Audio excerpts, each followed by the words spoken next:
Hello, everyone. This is Mrs. G's story time, and we are reading Patricia Sanjan's book, The Tanglewood Secret, and by permission of Moody Publishing Company. And we left off yesterday with Ruth and the shepherd looking for the little rascal, the little lamb, and they couldn't find him. But then, and I'll start in that one chapter, we had heard nothing. But his shepherd's ear had caught the sound at once.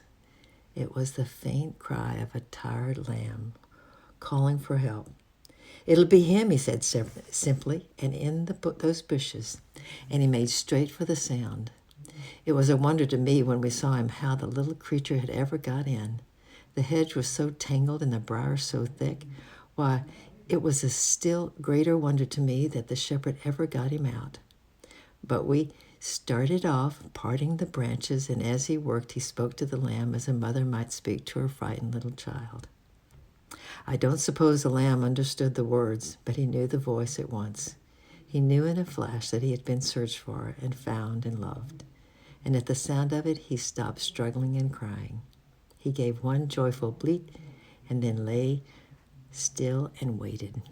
It took a long time to reach him, and I stood and watched as the old man patiently worked at the tangle, thorn by thorn, briar by briar. When he finally picked up the little rascal, his hands were dreadfully scratched and bleeding, but he didn't seem to notice. He just held that trembling lamb close and let it nuzzle its black nose trustfully into his pocket. "Are you ready to go home?" he whispered, playfully lifting the little smudged face to his own.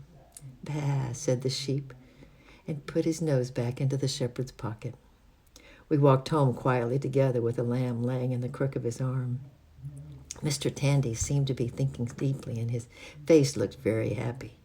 When we reached the field, the sun was setting, and the sky was behind the bluebell slopes was a color of pink shells. We laid the lamb among the others, and he gave a bleat of contentment and fell fast asleep. "Well," I said slowly, "I suppose I'd better be getting home now. Thank you for letting me help, and I hope I'll see you again soon." He sat me down beside him on the wooden bench that ran along the outside of the sheepfold. "Before you go, I'll read you a bit of a story about another sheep that strayed," he said. As he spoke, he took a small, worn Bible out of his pocket and opened it to Luke, chapter 15 in the New Testament. Then he began to read in a slow, kind, country voice.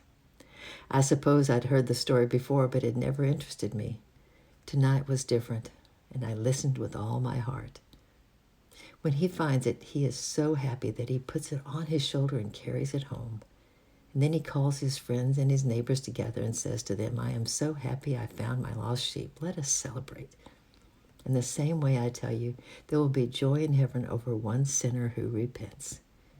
He closed his Bible, and I looked up at him. "Good night, Ruth," he said. "Good night," I answered, "and thank you very much." I walked slowly home through the buttercups. Chapter 6, A Brilliant Idea. I never told Philip about the shepherd, at least not about the last bit, because I was afraid he would laugh and think it was strange, and I should not have liked that. In any case, I almost forgot about it next day because I had one of my brain waves, and when I had a brain wave, I could never think of anything else until I carried it out. It came about next day when Philip was hobbling around the garden, not yet able to walk to the woods. We had played all our usual games, and we were lying under the apple tree wondering what to do next. As there wasn't anything much to do, we just lay and chatted, and Philip started talking about his book again. "It's getting so fat, Ruth," he said, "and it's full of useful information about birds. And all I'm waiting for now is the camera to take the pictures, and I shan't get it for years. Just think," he went on dreamily, "what a beautiful picture that baby owl would have made when he sat in our hands." "Never mind," I said comfortably. "We've got 1 shilling and 9 pence more than when we last counted, so we're getting close." "But it's so slow," sighed Philip, "and I shall soon be nearly grown up, and I expect I shall be sent to boarding school, and there won't be much chance to take pictures. I wish Auntie would let me be a delivery boy and earn some money in my spare time." I interrupted his thoughts by pouncing on him suddenly and slapping him violently on the back. "Philip," I shouted, "I've got the most marvelous idea." "What is it?" he asked doubtfully. He was a bit suspicious of my good ideas, for they turned out badly and ended with punishments. "It's really a good idea this time, Philip," I urged, "and Aunt Margaret would never find out. We'll pick flowers like Terry's mother does and sell them. We'll earn pounds and pounds. Do say, Philip, do say yes. It would be the most fun." And Philip still wasn't at all sure about it, but Terry's mother wouldn't like it, he said. If people bought our flowers, they wouldn't buy hers as well, and then she wouldn't get so much money. "Oh, we won't go to the same places," I assured him. She sells hers in the streets of town. "We'll go to the people's back doors and we'll dress up like a little poor children." Philip's eyes sparkled. He was beginning to agree with me, as I knew he would sooner or later. "Let's go to the big house halfway up the hill where they have big iron gates and drives," he said. "We'll dress up in our oldest clothes. We'll make our faces a bit dirty and wear our muddiest shoes. You tie your plaits up in a red hanky and we'll get pounds and pounds. Let's start soon." I always like to carry out my plans at once and leaped to my feet immediately. And then I remembered Philip's ankle and tried to slow myself down. "You'll be able to walk tomorrow, won't you?" I pleaded. "Although, even if you couldn't, a little limp might be quite helpful. It would make people feel sorry for you. We could say, 'Pity the poor lame beggar,' and hold out a hat, and you could put a big white hanky around your ankle and look as though it hurt you. Only you wouldn't have to do it too much because it would make me laugh." Philip's ankle was much better the next day, and we escaped early and made for the woods with a shopping basket. We were going to pick all morning and sell all afternoon.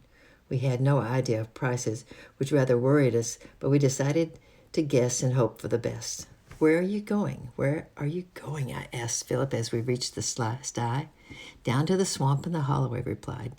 "I'm going to pick lots of cowslips, and then there'll be some late kingcups out. We can get some wild cherry blossoms, too," I added. "I'm going to pick little bunches of wood sorry and violets for tiny pots. We'll sell them very cheaply to the people who don't want big bunches. Oh, Phil, what fun it will be." And I was dancing down the sloping path that led to the swamp and nearly collided with a swinging bow of cherry blossoms swaying low across the path. I stopped to pick some, and Philip caught up to me. He did not help me, but stood quietly staring up at the pure clusters. "Isn't it beautiful?" he remarked slowly. "It's like great snowdrifts up there. Isn't it a pity that it doesn't last? It will have all fallen in a few days, and the blossoms will be all brown and ugly. Nothing beautiful really lasts, does it?" "Oh, there'll be some bird cherries later on, I expect," I answered quickly. "Stop staring, Philip. It's silly to think about things like that. Get on and pick some flowers. I'm doing all the work." And Philip stooped down and started gathering large late violets, but his blue eyes were serious, and I marched on rather crossly. But I didn't like Philip in these moods. Although I tried to forget them, his last words kept ringing in my ears. "Nothing beautiful really lasts, does it?" It was quite true. All the nasty things like tempers and rows with Aunt Margaret went on, and you couldn't get rid of them. They might stop for a time, but you knew they wouldn't come back. But beautiful things like holidays and blossoms and sunsets and birds singing faded and died and left you feeling empty. Certainly other beautiful things came and took their places, but it didn't comfort you for the ones that had gone. We picked hard all morning and filled the shopping baskets with our bunches of golden cowslips, vivid purple orchids, and lacy white woodruff. The white blossom we left by itself, as we felt it looked perfectly on its own. We hid all our flowers in the orchard and went into the dinner, inwardly bubbling over with excitement, but outwardly quite calm. Aunt Margaret looked hard at Philip, who was gobbling his dinner very fast. She wondered why we wanted to be off so quickly. "Philip," she said rather sharply, "I think you should rest that foot this afternoon. You've done enough walking on it this morning." "Why, Auntie," he assured her in the most polite voice, "I've been standing nearly all morning. I just went to the swamp and stayed there and picked a few flowers. I think," he added seriously, that a lot of exercise makes it feel better. It stops it from getting stiff. In fact, I plan to walk on it as much as possible this afternoon. Philip, as usual, had his way, as he always did with Aunt Margaret. Very well, she agreed, but don't overdo it and keep out of that swamp. Your sister's shoes are a perfect disgrace. Philip looked at my shoes and sighed. He, of course, had remembered to change his before Aunt Margaret noticed them. I, of course, had not. How much easier life would be, I thought, if I had been born like Philip. Aunt Margaret went into the kitchen to wash up after dinner. She did not ask me to help, and I certainly did not offer. I was always full of excuses and arguments when asked to help, and my aunt was rather tired today, so she left me alone. Once the door was firmly closed, I fled upstairs, untwisted my plaits, and my hair fell dark and loose to my waist.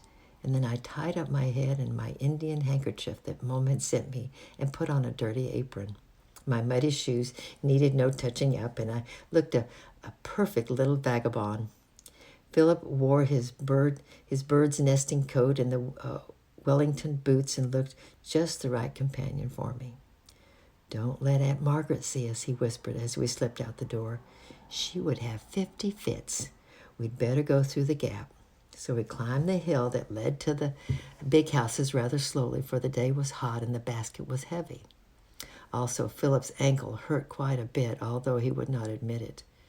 What really worried us was the fact that the flowers were drooping so much. Of course, we should have put them in the water straight away. Although we hadn't been able to sell the flowers, when we actually reached the first pair of iron double gates, we seemed in no hurry to go in. What are you going to say? Asked Philip rather nervously. Me? I replied. I'm not going to say anything. You've got to say it. You're much better at all that sort of thing than me. Oh, well, replied Philip peaceably. Perhaps we shan't have to say anything. Perhaps a person who lives here will open the door and say, What beautiful bunches of flowers. I'll buy 2. And then we shall just smile and hand them over, and she'll give us some money and we'll go away. This thought cheered us up a lot, and we walked rather quickly until the path divided. The left-hand path ran around the front between beautiful lawns, flower beds and cedar trees, and the right-hand lane ran around to the back. Do we go back or front? I asked. Back, I think, said Philip. After all, we mustn't forget we're flower sellers. Our timid knock at the back door sounded dreadfully loud, so loud we both jumped. The door was flung open by a very grand housemaid with dried curly hair who smelled of perfume. Well, she asked sharply, and I turned away from Philip with shaking shoulders as I couldn't stop laughing. But now, before I had seen that, he was feeling as bad as I was. He pulled out his handkerchief and pretended to sneeze into it. Well, she asked again. This time she sounded really angry, so Philip controlled himself and answered in a very shaky voice. Would you like to buy some flowers? He squeaked. Good gracious, no, she replied the girl. What in the world would we be buying flowers for? Anyway, those that you've got in that basket are dead. Oh, they'll be all right in water, I began, but she had already slammed the door in our faces, and we were left giggling weakly on the steps. The next house certainly looked less grand, and the garden was smaller, and we could see the front door from the road. We stopped a minute to read a notice on the gate. It said, No hawkers, no circulars, in large capital letters. What does that mean? I asked. I don't know, answered Philip. It sounds like a man who sells hawks. Anyway, that couldn't mean us, so come on in. We walked up the path, holding the basket between us. Whatever happens, we mustn't laugh this time, said Philip. We rang the bell much louder than we should have. An old lady with an eyeglass and a very straight back opened the door and stood looking down at us as though she didn't like us much. We were so determined to get it right this time that we both started talking at once, fast and loud. All the time we were talking, the old lady stood staring at us in astonishment. She took no notice of the withered bunch of cowslips that I was holding hard to press into her hand, and asked in a cold voice, "Little boy and girl, do you not see this notice on the gate?" "Yes," admitted Philip, rather puzzled, "but I'm not a hawker, and I'm sure I'm not a circular," I added rather cheekily. "Little boy and girl," she went on the old lady in a very posh voice, "if you're too young to understand the English language, then you're certainly too young to be doing this sort of thing. Go home to your mother."